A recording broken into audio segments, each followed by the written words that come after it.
How to turn on location access for Instagram map. Open your phone settings, scroll down and tap app and find Instagram from the list. Tap on it. Scroll down and tap permission. You will see option called location. Tap on it.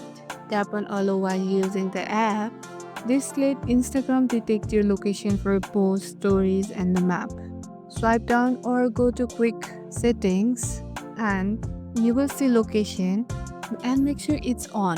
Instagram map won't work if your phone's GPS is off. Now open Instagram, tap the source icon, the magnifying glass. In the source bar, type a location and tap place tab and select your location. Tap on see more. You will now see posts and stories on the map. Troubleshoot if needed.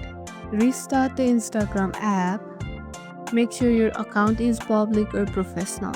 Update Instagram to the latest version. If your location access is now working, don't forget to like, share, and subscribe to our channel and see you in the next video and thank you for watching.